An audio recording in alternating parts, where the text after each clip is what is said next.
Hi ಪುಟ್ಟ ಮಕ್ಕಳೇ, ನಮ್ಮ ಮುದ್ದಾದ ಕಥೆಗಳ ಲೋಕಕ್ಕೆ ನಿಮ್ಮೆಲ್ಲರಿಗೂ ಸ್ವಾಗತ. ಇಂದು ನಾವು ಕೇಳುತ್ತಿರುವ ಕತೆ ಇರುವೆ ಮತ್ತು ಮಳೆಯ ಹನಿ. ಈ ಕಥೆಯಲ್ಲಿ ಒಂದು ಪುಟ್ಟ ಇರುವೆ ತುಂಬ ಕಷ್ಟಪಟ್ಟು ಕೆಲಸ ಮಾಡುತ್ತದೆ. ಆದರೆ ಒಂದು ಮಿಡತೆ ದಿನವಿಡೀ ಆಟವಾಡುತ್ತಾ ಸಮಯ ಕಳೆಯುತ್ತದೆ. ನಂತರ ಒಂದು ದಿನ ಇದ್ದಕ್ಕಿದ್ದಂತೆ ಭಾರೀ ಮಳೆ ಬರುತ್ತದೆ. ಆಮೇಲೆ ಏನಾಯಿತು ಗೊತ್ತಾ? ಮಿಡತೆಗೆ ಏನಾಯಿತು? ಚಿನ್ನಿ ಇರುವೆ ಅದಕ್ಕೆ ಸಹಾಯ ಮಾಡುತ್ತಾ? ಬನ್ನಿ ಮಕ್ಕಳೇ, ಕಥೆಯನ್ನು ಕೇಳೋಣ. ಇರುವೆ ಮತ್ತು ಮಳೆಯ ಹನಿ ಕತೆ ಈಗ ಶುರು ಮಾಡೋಣ. ಚಿನ್ನಿ ಎಂಬ ಪುಟ್ಟ ಇರುವೆ ವಾಸಿಸುತ್ತಿತ್ತು. ಚಿನ್ನಿ ತುಂಬ ಶ್ರಮಜೀವಿಯಾಗಿತ್ತು. ಪ್ರತಿದಿನ ಬೆಳಿಗ್ಗೆ ಬೇಗ ಎದ್ದು ಆಹಾರವನ್ನು ಹುಡುಕಿ ತನ್ನ ಗೂಡಿಗೆ ತಂದು ಇಡುತ್ತಿತ್ತು.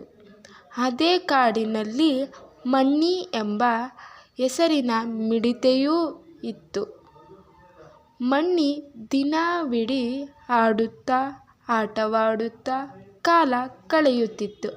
ಚಿನ್ನಿ ಮಾತ್ರ ತನ್ನ ಕೆಲಸವನ್ನು ಶ್ರದ್ಧೆಯಿಂದ ಮಾಡುತ್ತಿತ್ತು. ಒಂದು ದಿನ ಮಣ್ಣಿ ಚಿನ್ನಿಯನ್ನು ನೋಡಿ ನಕ್ಕಿತು. ಚಿನ್ನಿ, ನೀನು ಯಾವಾಗಲೂ ಕೆಲಸ ಮಾಡುತ್ತಲೇ ಇರುತ್ತೀಯಲ್ಲ, ಬಾ ನನ್ನ ಜೊತೆ ಆಟವಾಡು ಎಂದಿತು.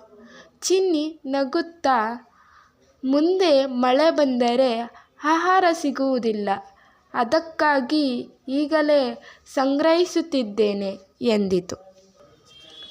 ಕೆಲವು ದಿನಗಳು ಕಳೆದವು.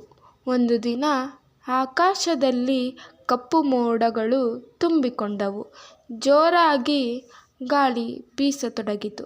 ಸ್ವಲ್ಪ ಸಮಯದಲ್ಲೇ ಭಾರೀ ಮಳೆ ಸುರಿಯಲು ಆರಂಭವಾಯಿತು. ಮಣ್ಣಿ ಮಿಡತೆ ಆಹಾರ ಹುಡುಕಲು ಹೊರಗೆ ಹೋಯಿತು.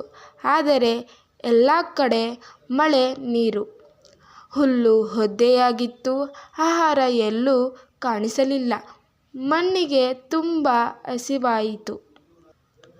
ಮಣ್ಣಿಗೆ ಚಿನ್ನಿಯ ನೆನಪಾಯಿತು.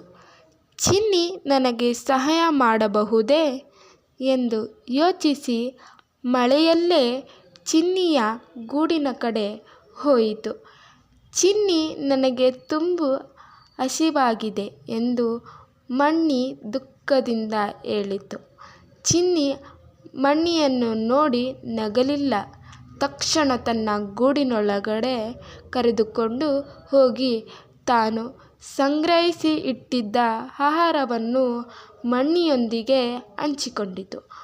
ಮಣ್ಣಿ ಆಶ್ಚರ್ಯದಿಂದ ಚಿನ್ನಿಯನ್ನು ನೋಡಿತು. ಮಣ್ಣಿ ತಲೆ ತಗ್ಗಿಸಿ, ಚಿನ್ನಿ, ನಾನು ನಿನ್ನನ್ನು ನೋಡಿ ನಕ್ಕಿದೆ, ಆದರೆ ನೀನು ನನಗೆ ಸಹಾಯ ಮಾಡಿದ್ದೀಯಾ ಎಂದು ಕೇಳಿತು. ಚಿನ್ನಿ ನಗುತ್ತಾ, ತಪ್ಪು ಮಾಡಿದವರನ್ನು ಕ್ಷಮಿಸಿ ಸಹಾಯ ಮಾಡುವುದು ಒಳ್ಳೆಯತನ ಎಂದಿತು. ಮಳೆ ನಿಂತ ನಂತರ ಮಣ್ಣಿ ತನ್ನ ತಪ್ಪನ್ನು ಅರ್ಥ ಮಾಡಿಕೊಂಡಿತು. ಇನ್ನು ಮುಂದೆ ನಾನು ಸಮಯ ವ್ಯರ್ಥ ಮಾಡುವುದಿಲ್ಲ, ನಿನ್ನಂತೆ ಶ್ರಮಪಟ್ಟು ಕೆಲಸ ಮಾಡುತ್ತೇನೆ ಎಂದು ಮಣ್ಣಿ ಮಾತು ಕೊಡುತ್ತದೆ.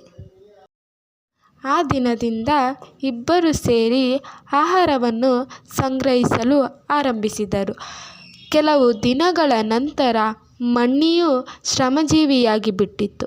ಚಿನ್ನಿ ಮತ್ತು ಮಣ್ಣಿ ಒಳ್ಳೆಯ ಸ್ನೇಹಿತರಾದರು.